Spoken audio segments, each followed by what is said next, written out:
आता है, जब क्रोध चढ़ता है तब केवल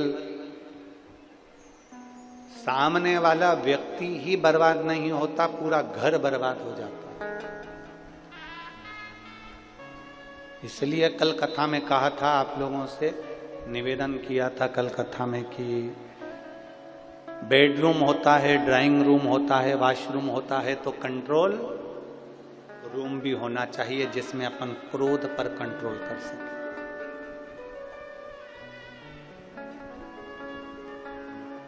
अपने गलत विचारों पर कंट्रोल कर सकें, अपनी गलत सोच पर कंट्रोल कर सकें, अपनी गलत वाणी पर अपन कंट्रोल कर सकें। एक रूम हो। वीरभद्र गए, पूरी यज्ञशाला को विध्वंस कर दिया।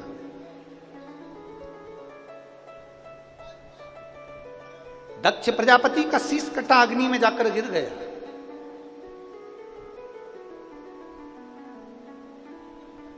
सारे देवताओं ने भगवान शंकर की स्तुति करी, तो शिव है जिनका एक नाम है भोला, आशुतोष, सरल, सहज। अगर कोई क्रोध भी करता है तो मेरा देवाधिदेव महादेव उसको क्षमा कर देता। सबने स्तुति करी, भोलेनाथ बाबा, शंभु त्रिकालदर्शी, कैलाशी, अविनाशी, हे शंकर करुणा करिए बाबा, हे भोलेनाथ। दक्ष प्रजापति जो यजमान है उसका सिर कट गया है, अग्नि में गिर गया है, आप कुछ करिए। शंकर भगवान आए और उन्होंने बकरे का मुंह लगाया। बकरे का मुंह लगाने का कारण केवल इतना सा था क्योंकि दक्ष प्रजापति कह रहे थे मेरा यज्ञ, मैं राजा, मैं दक्ष प्रजापति, जो बार बार मैं मेरा मेरा मेरा मेरा करता है, मरने के बाद वही बकरे का जन्म ले लेता है और आखिरी में एक दिन कट के मर ही जाता है।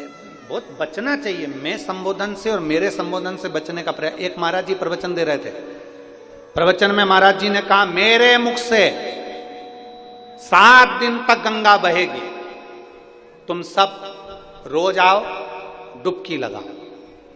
एक गांव का व्यक्ति अपने घर चले गया, पत्नी को आवाज लगाई, सुनती है। पत्नी बोली क्या है? पिताजी की अस्थियां रखी थी, कहां है? पत्नी बोली तुम गंगा जी जा रहे हो? पति बोला तुझसे जितना पूछा जाए उतना बता, पिताजी की अस्थियां कहां हैं? पत्नी बोली वो लाल लाल थैली में टंगी है। पति ने लाल थैली में से अस्थि निकाली और उसको पत्थर पे दोची, पीसी और पीस के पूड़िया बांध ली। पत्नी बोली कहां जा रहे हो? पति बोला तू भी चल मेरे साथ, और कथा में जाके बैठ गया। पंडित जी ने फिर कहा मेरे मुख से 7 दिन तक गंगा बहेगी, तुम सब डुबकी लगाओ। इतने में खड़ा हो गया, रुको महाराज प्रसाद खाओ।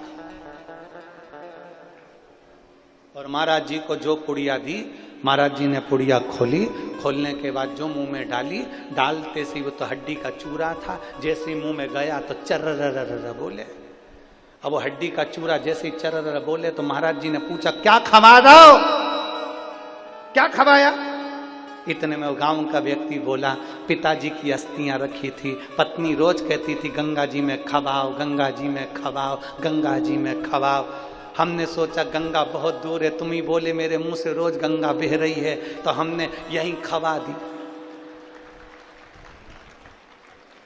इसी स्थान पर प्रयास करो, मैं मेरा ये संबोधन ये ठीक नहीं है।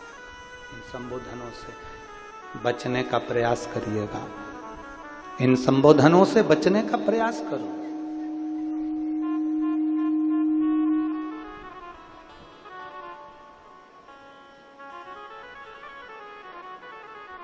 दक्ष प्रजापति का सिर कट गया, बकरे का मुख लग गया।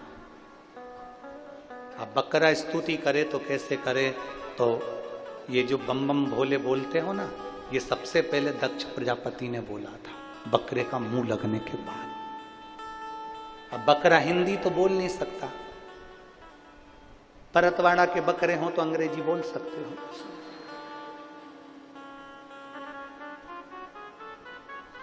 बकरा ना तो हिंदी बोलेगा ना अंग्रेजी बोलेगा। बकरा बोलता है तो बब बब बोलता है। बकरे को सुनना, वो बोलेगा बब बब। अब जैसे ही दक्ष प्रजापति का सिर लगा बकरे का, दक्ष प्रजापति ने शिव जी की स्तुति करी, चिल्लाकर बोला बब बब बब। शंकर जी को बड़ा अच्छा लगा, मेरे ससुर जी कितनी जोरदार स्तुति कर रहे हैं।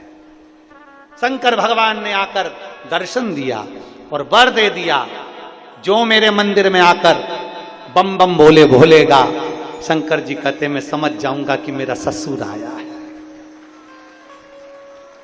और कोई अगर स्त्री भी बम बम बोले बोलती है तो शंकर जी समझ जाते सास भी आई। बम बम बोलो बोलो जम के जरा एक बार हो जाए। बम बम बोल बम का नारा है सारी समस्या का हल।